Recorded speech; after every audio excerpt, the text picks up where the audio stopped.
E eu quero convidar você a abrir sua Bíblia comigo no livro de Gênesis, capítulo de número 26. Abra sua Bíblia, por gentileza, no livro de Gênesis, capítulo 26. Pode ligar as luzes, por gentileza. Aleluias. Capítulo 26, eu vou ler apenas o verso de número 18, mas eu quero pedir que você fique com a sua Bíblia aberta no capítulo 26, amém? Gênesis capítulo 26, verso de número 18.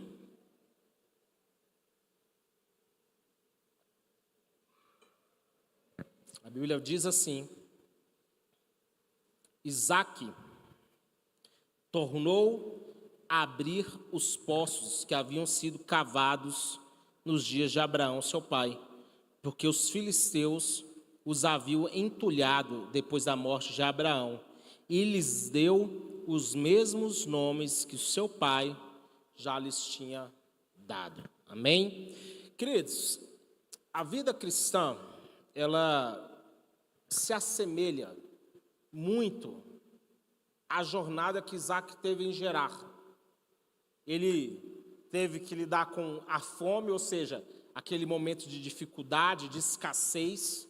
Ele teve que enfrentar resistências, porque a Bíblia vai falar que quando ele começou a prosperar, vários homens, o povo da terra, por inveja, começou a entulhar os seus poços.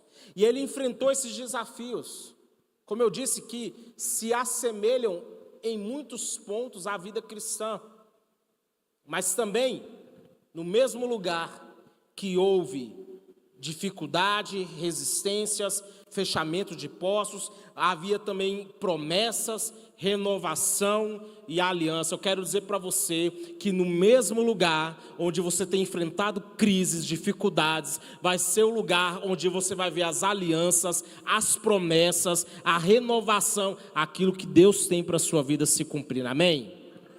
E Deus, Ele não nos chama para fugir das crises, mas para continuar cavando, mesmo quando tudo parece seco. Eu pedi para você ficar com a sua Bíblia aberta no capítulo 26, e lá nos versos 1 ao 6, a Bíblia vai dizer assim, que apareceu-lhe o Senhor e disse: não desça ao Egito, habita na terra que eu te disser. Isaque enfrentou fome, mas Deus o ordenou a permanecer em Gerar, uma terra de conflito e incerteza. Veja, verso 1, vou ler aqui para você.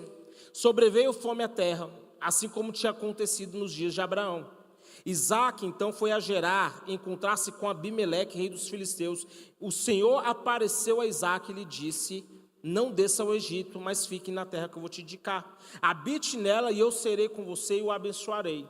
Veja que no lugar onde ele permaneceu, ele teve que lidar com crise. Isso aqui é uma coisa que, eu já falei isso aqui em outras oportunidades, que nós cristãos temos uma dificuldade de lidar, que é quando a nossa obediência parece que está nos levando por um lugar ruim. Quando a nossa obediência está gerando para nós uma dor. Isso é, como eu repito, é uma coisa que as pessoas têm uma dificuldade de entender, porque às vezes nós vemos muito por aquele mantra, né, de certa forma, de eu estou indo para a igreja para parar de sofrer, para que as coisas na minha vida comecem a dar certo. E às vezes servir a Deus vai te fazer passar por caminhos estreitos. Amém? Quantos entendem isso aqui em nome de Jesus? Glória a Deus pela sua vida. A escolha de permanecer quando o natural aponta para outra coisa é desafiador. Você amadurece na fé quando a sua permanência em Cristo, ela não está ancorada naquilo que você tem ou naquilo que você não tem. Quando a sua permanência, a sua obediência não está ligada ao que você recebe ou ao que você deixa de receber. Você está amadurecendo na fé nesse ponto. É quando eu enfrento os meus dias maus na presença do Senhor e gozo dos dias de fartura na presença do Senhor. Eu vou estar na presença do Senhor nos meus dias de fartura, mas também vou estar na presença do Senhor nos meus dias maus. Eu vou estar na presença do Senhor nos meus dias de alegria, de celebração, mas eu também vou enfrentar os meus dias de luto, de dor, na presença de Deus. Gerar, ele representa um lugar onde a promessa é provada. Hebreus capítulo 10, verso 36 diz: vocês precisam perseverar para que, havendo feito a vontade de Deus, alcancem a promessa. Entenda que a fé, ela não é demonstrada quando tudo está fluindo, mas justamente quando permanecemos obedientes em tempos de escassez. A fé sem obras é morta. Mostra-me a tua fé sem obras, que com as minhas obras eu te mostrarei a minha fé. E obras, está falando aqui das minhas ações, daquilo que eu faço. Ele está falando assim, olha, você diz que tem fé, mas se ela não tem nada que demonstre isso, ela é morta. Agora, veja como eu sou nos meus dias, veja as minhas ações, veja as minhas obras, veja aquilo que eu faço nos dias de dificuldade, nos dias que a escassez bate a porta, que o recurso está pouco, que chega a dívida, que chega a enfermidade. Veja como eu sou. Isso está falando sobre a minha fé. Tiago capítulo 1, verso 12 diz: bem-aventurado é aquele que suporta com perseverança a provação, porque depois de ter sido aprovado, receberá a coroa da vida, a qual o Senhor prometeu aos que o amam. A sua obediência, quando bate a crise, vai abrir portas para você, irmão. Vou repetir, é a sua obediência quando vem a crise que vai abrir portas na sua vida. É a sua perseverança quando os contextos negativos surgem que vão fazer com que os melhores frutos venham à tona. É você perseverar nos anos maus. É isso que vai gerar para você uma colheita extraordinária. Isaac colheu no mesmo ano a 100 por 1. Mas sabe por quê? Porque ele obedeceu em um contexto negativo. Martinho Lutero, ele tem uma frase que ele diz que a fé verdadeira é obedecer a Deus mesmo quando ele parece contradizer as circunstâncias. Capítulo 26, lá nos versos 12 a 14, diz assim: Isaac semeou naquela terra, e no mesmo ano recolheu 100 por 1, porque o Senhor o abençoava. Ele enriqueceu, continuou prosperando, ficou riquíssimo. Tinha ovelhas e bois e grande número de servos, de maneira que os filisteus tinham inveja dele. O texto não diz aqui que a terra mudou, mas que a maneira de Isaac, a fé de Isaac, sua obediência, fez com que ele tivesse uma colheita extraordinária. Sabe por quê? Porque a bênção de Deus não está conectada a uma geografia, mas a nossa aliança com Ele. Irmãos, isso aqui faz diferença. É a aliança que eu tenho com Deus. Eu já citei isso aqui. Quando Davi vai enfrentar Golias, o diferencial de Davi não estava na sua habilidade com a funda, não estava no fato dele ter um cajado na mão, pelo contrário, quando Golias o vê, faz é zombar: você vem a mim, eu sou por acaso um cão para você vir me espantar com um pedaço de pau na mão? Mas Davi se baseava, ele estava ancorado numa verdade: eu tenho aliança com Deus e esse homem não tem. Irmão, que seja essa a diferença para as suas lutas daqui diante. Eu tenho uma aliança com Deus, então essa enfermidade não vai prevalecer. Você pode levantar as suas mãos e dizer isso? Não vai ser a enfermidade que vai prevalecer, não vai ser a dificuldade financeira, não vai ser essa crise no meu casamento, não vai ser essa frieza espiritual. O que vai prevalecer na minha vida é o fato de que eu tenho uma aliança com Deus. A bênção, ela não estava em gerar, mas na obediência. Milagre não está ligado à necessidade, mas sim ao ato de fé. Mesmo em gerar, há uma colheita para quem confia no Senhor. Salmo 37, verso 19, a Bíblia diz assim: olha, não serão envergonhados nos tempos difíceis e nos dias de fome se fartarão. Eu quero profetizar esse salmo, levanta as suas mãos, eu quero profetizar esse salmo para a sua vida, porque os seus dias difíceis não serão dias de vergonha, mas de testemunho. Não serão envergonhados nos tempos difíceis e nos dias de fome se fartarão, porque os seus dias difíceis, irmão, não vão contar como você fracassou, mas vão ser um testemunho daquilo que Deus fez na sua vida. Charles Spurgeon diz que a bênção de Deus não está em fugir da crise, mas em descobrir o que Ele está fazendo dentro dela. É o que Ele está fazendo no meio da crise. No verso 18, que foi o texto que nós lemos, fala que tornou Isaac a cavar os poços de água que se cavaram nos dias de Abraão, seu pai, porque os filisteus os haviam entulhado depois da morte de Abraão e lhes pôs o mesmo nome que seu pai tinha posto. Isso aqui eu acho muito interessante, porque Isaac, ele não apenas reabre os poços, mas ele restaura os nomes originais. Isso demonstra respeito pela herança. Isso demonstra continuidade no propósito e honra às gerações anteriores. Ele reconhece uma coisa: essa bênção, ela não nasceu, não veio de mim, isso aqui, eu sou herdeiro, algo foi feito antes de mim. Em tempos de relativismo que nós vivemos, em falta de profundidade nas coisas de Deus, ele procura pessoas que valorizam os poços antigos e os nomes que os identificam.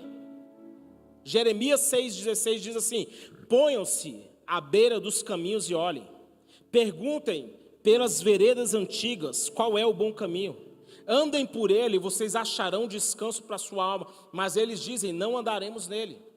Provérbios 22, verso 28 vai dizer assim: olha, não remova os marcos antigos que os seus pais colocaram. Isso aqui falou tão forte comigo que eu pesquisei, querido, até o que outros autores falaram. Veja algumas frases. John Calvino diz: quando a igreja se esquece dos marcos antigos, ela perde o caminho das fontes.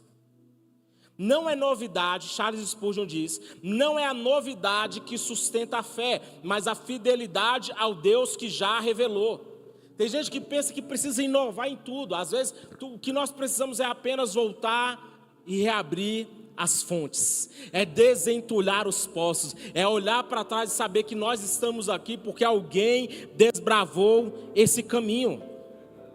Isaac compreendeu que não se pode beber das águas novas desprezando os poços antigos. E sim, por isso que nós aplaudimos sim aqueles que vieram antes. Nós sim aplaudimos aqueles que desbravaram, aqueles que abriram caminhos, aqueles que estabeleceram marcos. Porque se nós estamos aqui hoje, querido, não foi do nada.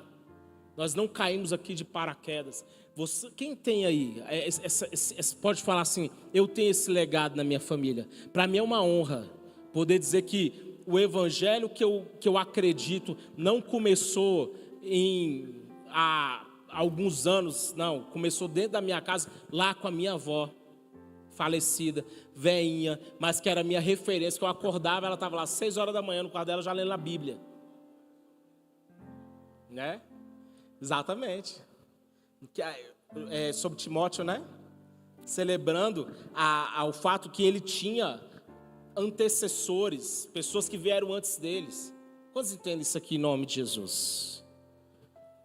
John Wesley, ele fala assim que nós não precisamos de novos evangelhos, precisamos das velhas fontes limpas novamente. É o que nós precisamos.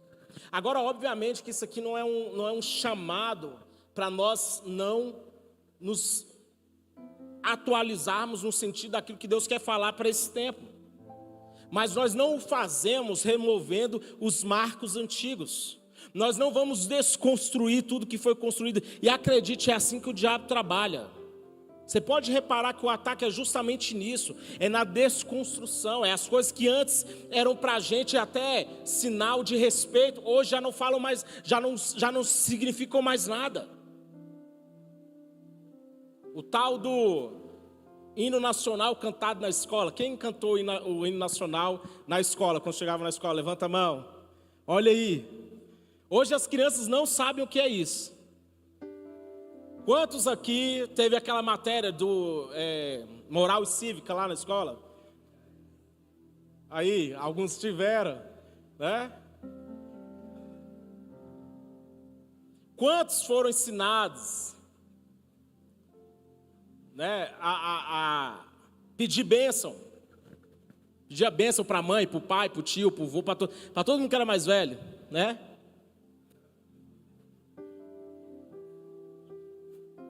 Nós sabemos que nós não estamos aqui por acaso. Teve aqueles que vieram antes, mas como eu disse, isso não nos deve nos tornar pessoas que parou no tempo. Obviamente que não. O mundo é diferente, a dinâmica é diferente. E se você ficar ali, meu Deus, era só na minha época, você deixa de aproveitar aquilo que Deus está fazendo. Porque uma verdade que não mudou, que nosso Deus continua ativo e trabalhando e no controle de todas as coisas. Quantos acreditam nisso? A Bíblia vai falar em 1 Coríntios, diz assim, olha, capítulo 10, versos 3 e 4, todos eles comeram do mesmo alimento espiritual, beberam da mesma bebida espiritual, porque bebiam de uma pedra espiritual que o seguia, a pedra era Cristo. E acredite, hoje nós continuamos bebendo e comendo da mesma fonte. O mesmo Espírito que estava sobre os profetas lá no Antigo Testamento é o mesmo Espírito que estava sobre a igreja no primeiro século, e é o mesmo Espírito que está sobre essa igreja aqui em 2025, o mesmo Espírito que fez com que os discípulos agissem em poder e pregassem uma mensagem onde os coxos andavam, os cegos enxergavam. Esse mesmo Espírito está sobre esse lugar essa noite. Quantos acreditam nisso aqui em nome de Jesus? O mesmo Espírito está sobre nós. Todos nós comemos e bebemos da mesma fonte. No verso 19 ao 22, diz assim, que os servos de Isaac cavaram no vale e acharam um poço de água nascente. Mas os pastores de Gerar entraram em conflito com os pastores de Isaac, dizendo, essa água é nossa. Por isso Isaac chamou o poço de Ezeque, porque entraram em conflito com ele. Cavaram outro poço, e também por causa deste houve conflito, por isso chamou o nome de Sitna. Partindo dali, Isaac cavou-lhe um outro poço, e por esse não houve conflito, deu-lhe o nome de Reobote. E lhe disse, ele diz, porque agora o Senhor abriu espaço para nós e vamos prosperar nessa terra. Cada poço que ele abria surgia uma oposição. A primeira significa contenda, o segundo significa inimizade. Isso aqui, querido, define também a caminhada cristã, porque a nossa caminhada cristã é assim, de altos e baixos. Isaac ficou onde Deus mandou. Ele fez o que Deus mandou, mas mesmo assim teve que enfrentar oposição. Apóstolo Paulo vai citar isso, uma porta grande e oportuna se nos abriu, mas há muitos adversários. E lidar com essa oposição, querido, saber lidar com ela, saber administrar suas emoções diante dessas adversidades é fundamental. Eu vou entender que quando eu estou diante de uma conquista, eu vou ter resistências. Eu vou enfrentar oposições. Sabe o que essa Billy Graham vai falar assim, que a oposição é o preço da ampliação. Cada poço que ele cavava, ele enfrentava uma resistência. Mas Isaac não parou. Você pode falar para alguém assim, não para.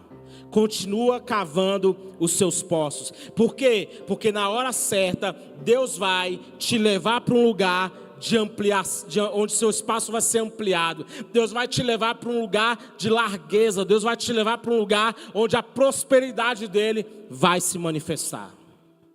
Quando você continua cavando, Deus amplia o seu espaço. Romanos capítulo 5, verso 3 diz assim, e não somente isso, mas também nos gloriamos nas tribulações, sabendo que a tribulação produz perseverança, e que a perseverança produz experiência, e a experiência produz esperança. Veja que elo de ações que falam, que conversam uma com a outra. Começa com onde? Eu me gloriando nas minhas tribulações. Irmão, isso aqui é você lidar com a sua murmuração. É você calar a voz da murmuração. Sabe quando tu começa aquela reclamação? Você começa a reclamar, você começa a murmurar, que nada está dando certo na tua vida, e você vai, isso aí você está só atrasando mais. Agora, quando ele diz, eu me glorio nas tribulações, ele está dizendo assim, eu vou passar por isso e vou dar testemunho. Amém ou não amém?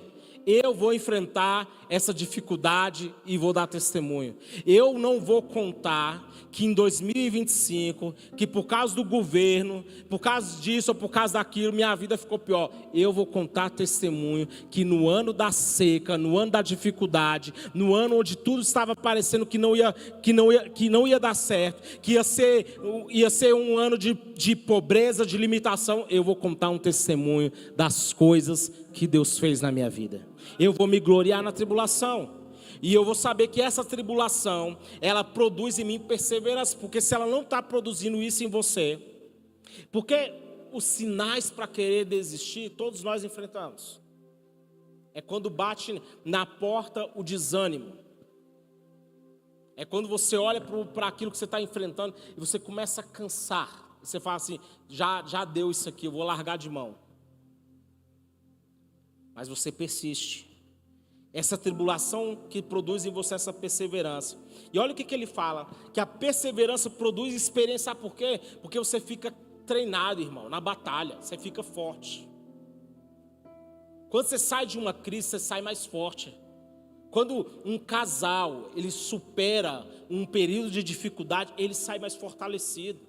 Quando uma família enfrenta uma tempestade e sai do outro lado, sai mais fortalecido. Eu quero profetizar essa palavra, você vai sair dessa tempestade mais fortalecido. Você vai sair desse momento de dificuldade mais fortalecido. E você não vai testemunhar, eu repito, não vai ser uma história de fracasso, de final, de que não deu certo, não. Você vai chegar do outro lado, você vai contar assim, eu saí mais fortalecido, porque eu venci, eu perseverei, e eu posso testemunhar que a minha perseverança me tornou alguém mais experiente. E por que a experiência produz esperança? Porque, querido, quem já passou por muita coisa, consegue olhar para o futuro e ter expectativa que o Deus que fez no passado vai fazer de novo. Eu olho para a dificuldade e pela experiência eu posso dizer, Deus vai fazer novamente. Pela experiência eu posso contar, Felipe, que vai dar certo. Que Deus já fez uma vez, então Ele vai fazer de novo. Ele já me tirou uma vez essa crise, de uma crise assim, Ele vai tirar de novo. Eu já vi Deus fazendo antes, então Ele vai fazer de novo. Você tem testemunho para contar? Você tem momentos que você lembra assim, passou, era um momento tão difícil, mas Deus deu o livramento. Então eu quero profetizar, o mesmo Deus que fez antes, vai fazer novamente. O mesmo Deus que um dia te livrou, que te deu escape, que abriu uma porta, que te prosperou, que te abençoou, Ele vai fazer mais uma vez na sua vida. Salmo 18 diz assim: eles me atacaram no dia da minha calamidade, mas o Senhor me serviu de amparo. Trouxe-me para um lugar espaçoso, livrou-me porque Ele se agradou de mim. Irmão, continue cavando os seus poços, continue no mesmo caminho que Deus te colocou, continue nas mesmas pisadas de fé. Sabe por quê? Tem recompensa. Fala para o seu irmão assim, tem recompensa. Versos 24 e 25 diz: na mesma noite o Senhor apareceu e disse: eu sou o Deus de seu pai Abraão. Não tenha medo, porque eu estou com você, e o abençoarei e multiplicarei a sua descendência, por amor de Abraão, meu servo. Isaque então levantou um altar, e tendo invocado o nome do Senhor, armou sua tenda, e os servos de Isaque abriram ali um poço. Entenda, Deus é geracional. Ele aparece para Isaque e já declara: eu sou o Deus do seu pai. E é assim que Deus trabalha, com gerações. Aquilo que nós estamos edificando hoje é para ecoar nas próximas gerações. Isso se chama legado. Eu já falei isso aqui, nós sempre estamos citando isso. A igreja hoje, ela está preparando, ela está sendo a base para aquilo que a igreja vai ser daqui a 10 anos, para a igreja dos nossos filhos, dos nossos netos. A palavra de Deus para ele foi: não tenha medo, porque eu estou com você. Vai, eu quero que mais uma vez coloque a mão no ombro de alguém e fale assim: Deus está com você. Não tema, não tenha medo da crise, não tenha medo do problema, da situação financeira difícil. Não tenha medo, eu estou com você. Deus, ele reforça com ele esse elo geracional: eu sou o Deus do seu pai. Agora, depois, ele reforça com ele o principal diferencial que foi na vida de Abraão e que seria na vida de Isaac também: eu estou com você. Eu sou o Deus do seu pai, eu estou com você. E ele encerra declarando o favor dele: eu o abençoarei e o multiplicarei. Levanta suas mãos e fala assim: ele é o meu pai, ele vai estar comigo, eu tenho o seu favor. Deus é o meu pai, ele está comigo, eu tenho o seu favor. Ele é o meu pai, ele está comigo e eu tenho o favor dele sobre a minha vida. Essa palavra eu quero profetizar para você.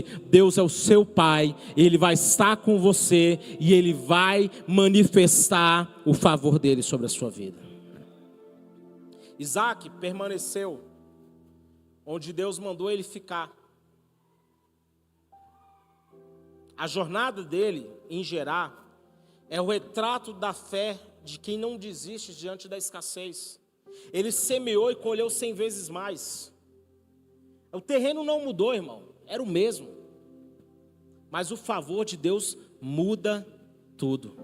O favor de Deus muda tudo. Deus, você não precisa ficar pulando de galho em galho para viver o favor de Deus. Ah, não está dando certo aqui, eu vou para acolá.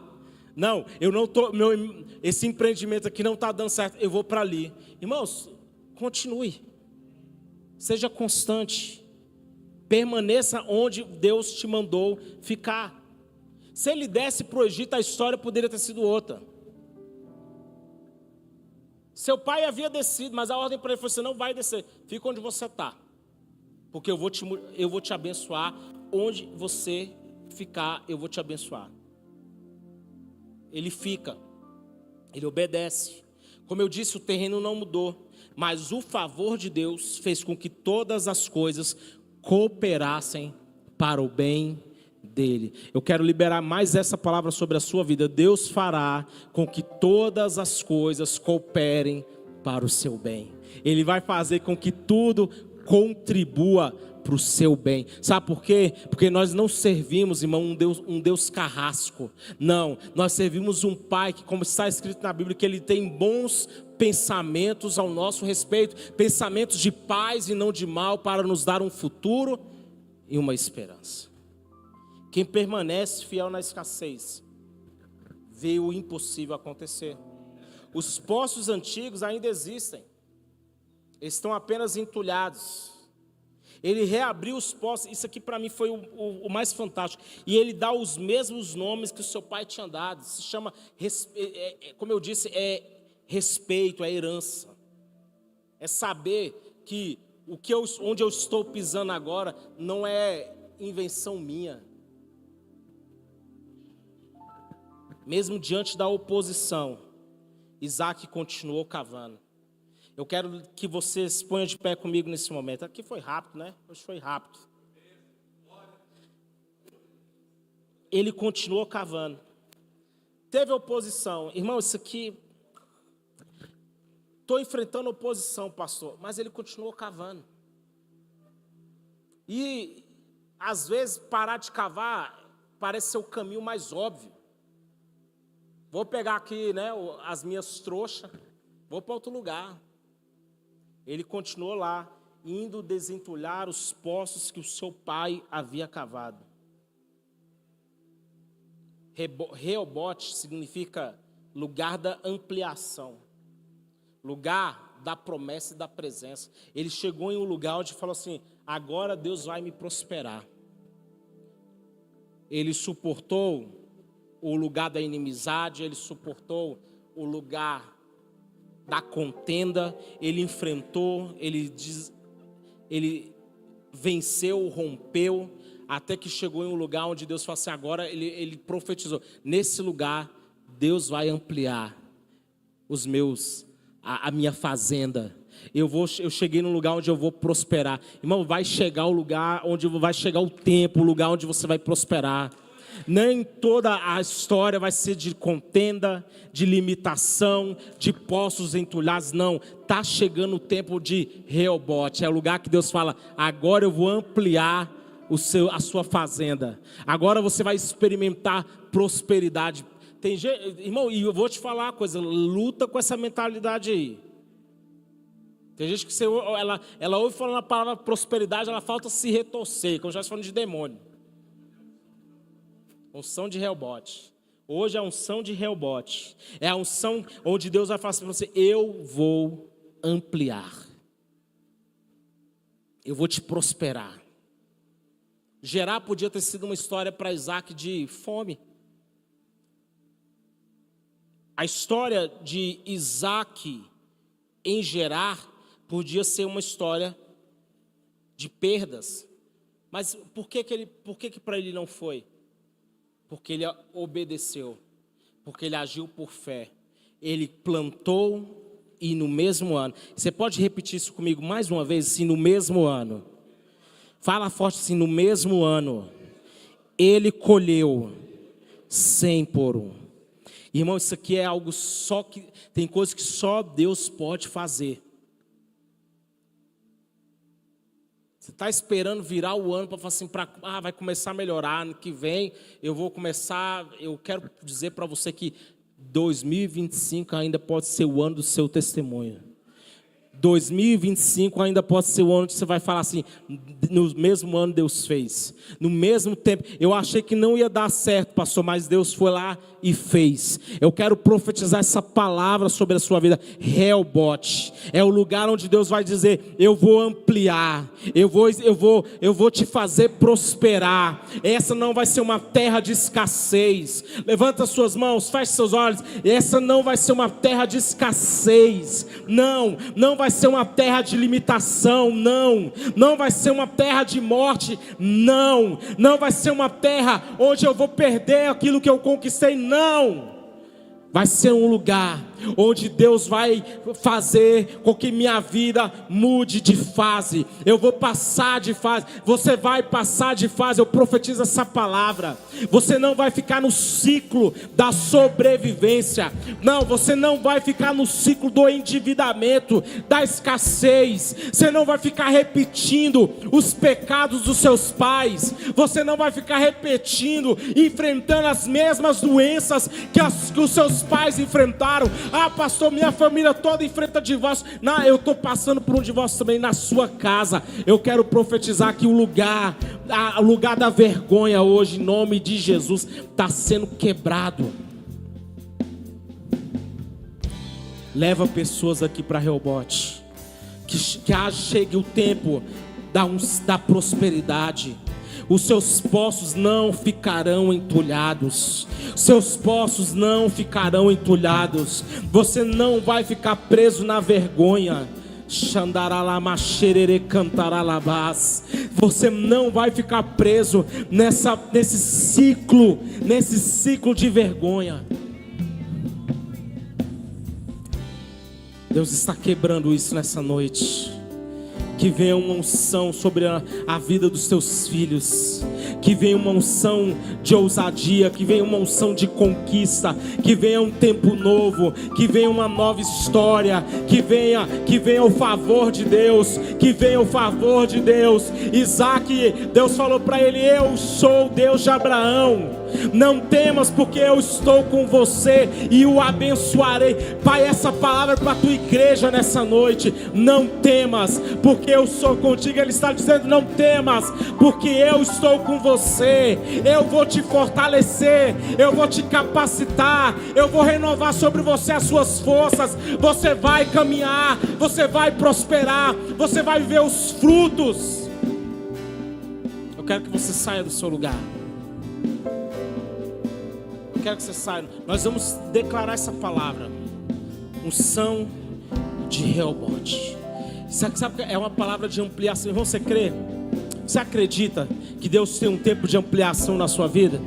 Um tempo onde a chave vira.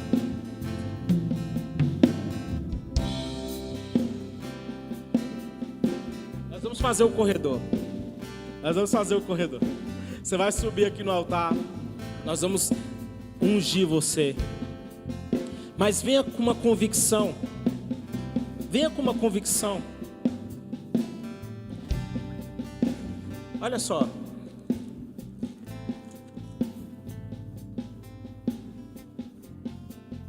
O verso 18 que eu li fala assim: que Isaac tornou a abrir poços que haviam sido cavados nos dias do seu pai, e que os filisteus haviam entulhado depois da morte de Abraão. E ele lhes deu os mesmos nomes que o seu pai tinha dado. Isaac, os servos de Isaac cavaram, mas os pastores de Gerar entraram em conflito. Isaac chamou o poço de Ezeque, dizendo, porque entraram em conflito com ele. Cavou outro poço, também por causa dele houve conflito. Então ele recebeu o nome de Sitna. Partindo dali, ele cavou ali um outro poço, e com este não houve conflito. E ele disse: Reobote, agora o Senhor abriu espaço para nós e vamos prosperar nessa terra.